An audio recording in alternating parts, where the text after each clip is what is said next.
जम्मू कश्मीर कांग्रेस के अध्यक्ष गुलाम अहमद यहाँ हमारे साथ मौजूद हैं। मीर साहब, क्या कुछ डिस्कशन हुआ है सोनिया गांधी जी की अगुवाई में बैठक में? आज तो क्लियर कट एजेंडा था। एक तो जो मेंबरशिप ड्राइव 1 नवंबर से शुरू होना है, जो ऑर्गेनाइजेशन इलेक्शन की बातें हो रही थी, तो उसी का एक फॉलोअप मीटिंग थी कि क्या उसकी तैयारी है स्टेट होने की डिस्ट्रिक्ट तक। और उसमें सोनिया जी का क्लियर कट मैसेज था कि जो भी ये मेंबरशिप है ये मतलब ओपन टू ऑल होनी चाहिए। मतलब अक्सर फिर शिकायतें करते लोग, देखिए ना वहाँ पर कोई साहब इंचार्ज है तो मुझे नहीं दिया, उसको नहीं दिया, जिनको नहीं करना होता वो फिर बाद में यही बहाने दे रहे हैं। तो इसलिए सोनिया जी का था कि it should be transparent exercise. जो भी व्यक्ति, जो भी कोई लीडर, जो भी कोई कार्यकर्ता जितना ताकत है उसको उतना आगे मेंबरशिप को बढ़ाए एंड उतना उसको अवेलेबल होना चाहिए एक सिस्टम के तहत, जो सिस्टम है। तो फिर दूसरा था वो जन जागरण अभियान जो ऑलरेडी हाथ में लिया है, उसकी कुछ डिटेल्स केसी वेणुगोपाल जी ने और बाकी लीडर्स ने दिए हैं, कैसे ये करना है, किन किन हालात में करना है, कौन सा उसमें ऑब्जेक्टिव होना चाहिए। और तीसरा था जिन स्टेटों में चुनाव हो रहा है वहाँ की क्या तैयारियाँ हैं, वहाँ में आगे क्या बढ़ना है। तो जिन स्टेट्स में इमीडिएट चुनाव है उन्होंने अपनी बात रखी, जिनको उसके बाद चुनाव है उन्होंने भी अपनी प्रिपरेशन इसके बारे में बता दिया। क्या हालातों पर चर्चा हुई कि जम्मू कश्मीर में आए दिन इस तरह की आतंकी गतिविधियां हो रही हैं? आप लोग पहले से ही राजनीतिक षड्यंत्र का आरोप लगाते आए हैं, और अमित शाह के विजिट को किस तरह से, क्या मीटिंग में इस पर भी चर्चा हुई?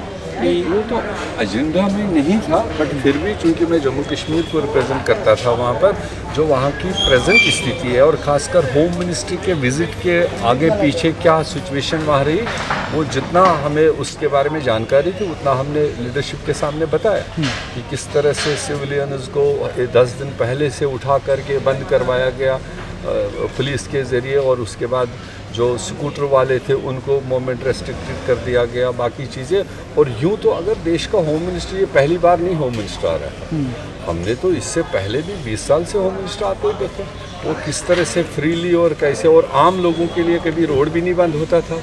मुझे याद है ये जो महाराष्ट्र के थे हमारे शिंदे साहब, जब वो होम मिनिस्टर आए तो मेरे ख्याल से शहर को पता भी नहीं चला होम मिनिस्टर यहाँ शहर में है, क्योंकि ऐसा कोई मतलब वो नहीं। यहाँ तो ड्रोन उसको पहले से इस्तेमाल करने की बात, सिक्योरिटी और फोर्स इतना लगाया गया, जहाँ जहाँ उनकी मूवमेंट थी आम पब्लिक को रेस्ट्रिक्ट मूवमेंट कर दी गई, बहुत सारे लोगों को, नौजवानों को पुलिस हिरासत में किया गया। तो ये पहली बार ही इस तरह का देखा। और फिर भी अगर अमित शाह साहब डल लेक के किनारे गाना सुनकर कहे एवरीथिंग इज़ ओके, सब चंगा है, तो ऐसा थोड़ी होता है। तो इसलिए उनको, या जो चीज़ें उन्होंने वहाँ काउंट कर लिया अपने भाषण में कि अचीवमेंट जिनको सुनाया, उसमें एक भी चीज़ अभी मोदी सरकार का उसने नाम नहीं लिया।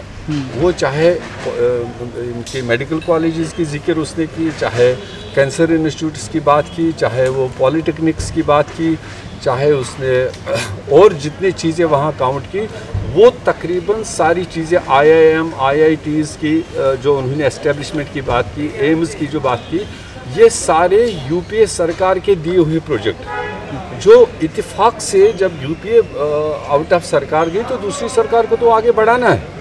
अब अगर उन्होंने फाउंडेशन रखी तो इन 5 सालों में कोई चीज़ तैयार हुआ बिल्डिंग, तो उसका इनाग्रेशन तो आज का प्रेजेंट मिनिस्ट्री कहेगा, मगर उसका मतलब ये नहीं कि ये उसने दिए थे। उसका स्ट्रेटेजिक डिसीजन तो यूपीए सरकार ने दिया, सैंक्शन उन्होंने किया, फंडिंग उन्होंने दिया, एग्जीक्यूशन और टेंडर्स इनके टाइम पर हुए।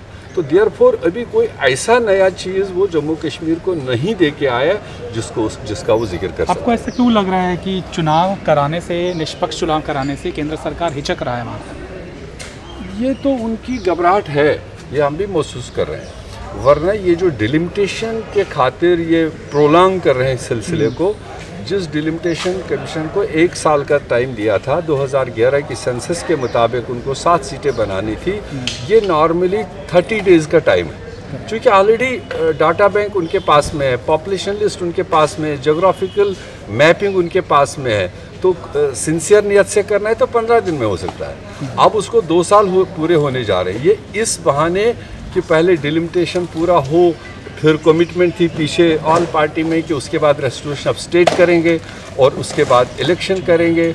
आज वो जाकर के वहाँ कह गया कि ये डिलिमिटेशन क्लियर हो जाए, उसके बाद इलेक्शन करेंगे, उसके बाद डिस्कशन करेंगे ऑन स्टेटहुड। तो ये तो सुबह को कुछ कहते हैं, दोपहर को कुछ कहते हैं, रात को कुछ कहते हैं। इसलिए जनरल आवाम को इनकी बातों पर ज़्यादा यकीन नहीं बन रहा है, क्योंकि ये किसी एक बात पर तो स्टेबिलिटी के साथ में तो रहते नहीं, अलग अलग जगह पर अलग अलग बात कहते हैं। वैसा ही वो आज भी करके आए। तो ये थे गुलाम अहमद मीर, जो कई तरह के सवाल उठा रहे थे होम मिनिस्टर के विजिटेशन को लेकर, और अध्यक्ष के तौर पर उनको क्या रूपरेखा तैयार करने के माध्यम से किस तरह से जनता को वहाँ पर जोड़ना है, इसका भी ब्लूप्रिंट डिस्कस किया गया है सोनिया गांधी की अगुवाई में हुई बैठक में। कैमरामैन पवन शर्मा के साथ तरुण कालरा, टोटल न्यूज़ दिल्ली।